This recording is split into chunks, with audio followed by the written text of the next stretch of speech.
আপনারা সকলেই পেপারসের সাথে পরিচিত যারা কন্টেন্ট ক্রিয়েট করতেছেন। জিরো কর রিটার্ন দাখিল করে আমি নিশ্চিন্ত থাকব। তো আপনাদের যা যা বললাম এই ইনস্ট্রাকশন ফলো করবেন। আশা রাখি আপনাদের কোনো ঝুঁকিতে পড়তে হবে না বা আপনারা কোনো পুলিশ কেস বা কোনো বিষয়ে ইনভলভ হবেন না। তো আমি ছিলাম আপনার জাকির। এতক্ষণ তাই এই যে ফেসবুকের কয়েক টাকার জন্য আমাকে অনেক টাকা টিন রিটার্ন দাখিল করতে হবে। আর আমার আম্মার নামে খুলছি আমি, আপনারাও খুলতে পারেন। আর বেসিক্যালি আম্মারা গৃহিণী হওয়ার কারণে তাদের কোনো ইনকাম থাকে না এবং ইনকাম ট্যাক্সে তারা অন্তর্ভুক্ত হয় না। Hey hello WhatsApp guys, welcome to my YouTube channel and Facebook page. আবারও বের হয়ে পড়লাম এই তো পরন্ত বিকেলে। আর এই সুন্দর বিকেলের শুরুতে বের হয়ে পড়েছি মহাদেবপুরের দিকে। এটা হচ্ছে মহাদেবপুর টু নওগাঁ হাইওয়ে। আর আজকে বেসিক্যালি এমন একটা ডকুমেন্টস নিয়ে বের হয়ে পড়েছি, সেই ডকুমেন্টস সবাই চিনবেন কম বেশি যারা কন্টেন্ট ক্রিয়েট করেন। সেটা হচ্ছে টিন সার্টিফিকেট। ওই যে ওই সার্টিফিকেটটা দেখি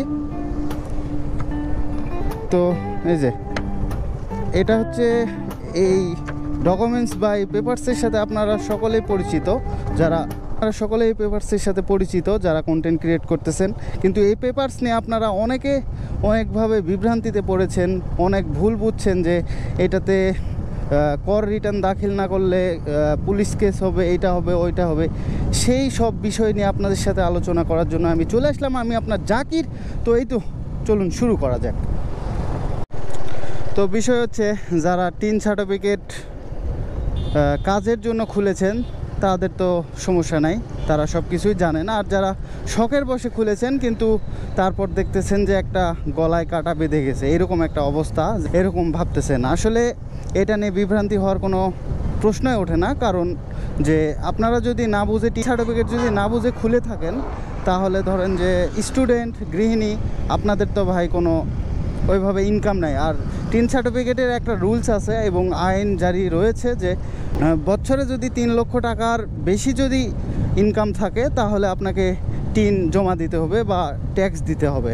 আর যদি আপনার বছরে যদি 3 লাখের কম যদি আর্নিং থাকে বা আপনার কোনো আর্নিং সোর্সই নেই, আপনি কোনো ইনকাম করতেছেন না, কিন্তু ভুলবশত আপনি শখের বসে কন্টেন্ট ক্রিয়েট করার জন্য ফেসবুকের জন্য পে আউট সেট আপ দেওয়ার জন্য আপনারা টিন সার্টিফিকেট খুলে ফেলেছেন, তাহলে ভাই এটা নিয়ে কোনো বিভ্রান্তি হওয়ার কারণ নেই বা বিভ্রান্তি হওয়ার কোনো প্রশ্নই ওঠে না। কারণ এটা সেরকম কোনো ঝুঁকিপূর্ণ বিষয় না। আর সবচেয়ে বড় বিষয়, আপনাদের যদি ইনকাম যদি না থেকে থাকে তাহলে আপনারা যে কোনো একটা ইউটিউবে যে টিন সার্টিফিকেটের যে জিরো কর রিটার্ন দাখিল কিভাবে দিতে হয় সেটা একটা ভিডিও দেখে নেবেন। আর আপনারা ঠান্ডা মাথায় সেটা কর রিটার্ন দাখিল করে দিবেন। আর যদি ওইটাও না পারেন তাহলে এই যে আমার মতো একটা ভালো একটা স্টুডিও বা কম্পিউটারের দোকানে গিয়ে যারা এইসব বোঝে তাদের থেকে জিরো কর রিটার্ন দাখিল করে নেবেন। আমি আজকে যাচ্ছি যে আমিও একটা স্টুডেন্ট মানুষ, আর আপনারা তো জানেনই আমি কন্টেন্ট ক্রিয়েট করি।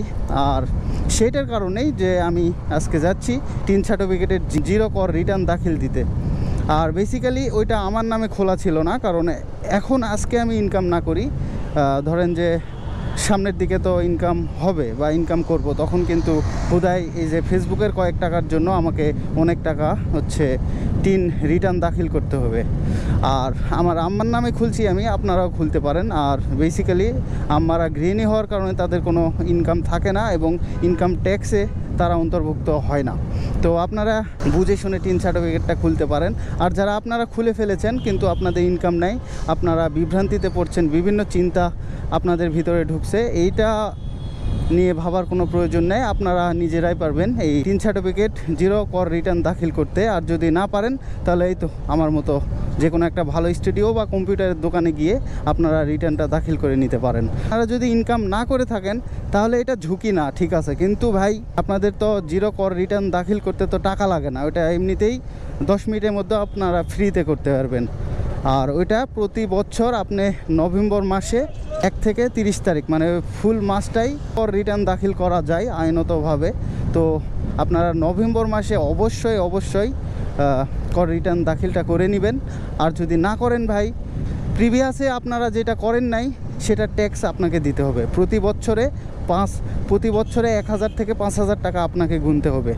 তো আপনাদের চিন্তার কোনো বিষয় নাই বা চিন্তার কোনো কারণ নাই, কিন্তু আপনারা রিটার্নটা জিরো দাখিল করে দিবেন, তাহলে এই ট্যাক্সের কোনো ভয় থাকবে না। তো এটাই বিষয়। আর স্টুডিওতে বা আপনারা এই রিটার্ন দাখিল করতে গেলে আপনাদের যে এনআইডি দিয়ে টিন সার্টিফিকেট খোলা হয়েছিল সেই এনআইডি লাগবে, এবং ওই এনআইডি দিয়ে একটা সিম যেন তোলা থাকে, এই দুইটা হলে আপনারা কর রিটার্ন দাখিল করতে পারবেন, জিরো কর রিটার্ন দাখিল করতে পারবেন, সেটা বাসায় বসে হোক স্টুডিওতে হোক। এটা হচ্ছে আমার মূল বিষয়। আজকে আমি স্টুডিওতে গিয়ে জিরো কর রিটার্ন দাখিল করে আমি নিশ্চিন্ত থাকব। তো আপনাদের যা যা বললাম এই ইনস্ট্রাকশন ফলো করবেন, আশা রাখি আপনাদের কোনো ঝুঁকিতে পড়তে হবে না বা আপনারা কোনো পুলিশ কেস বা কোনো বিষয়ে ইনভলভ হবেন না।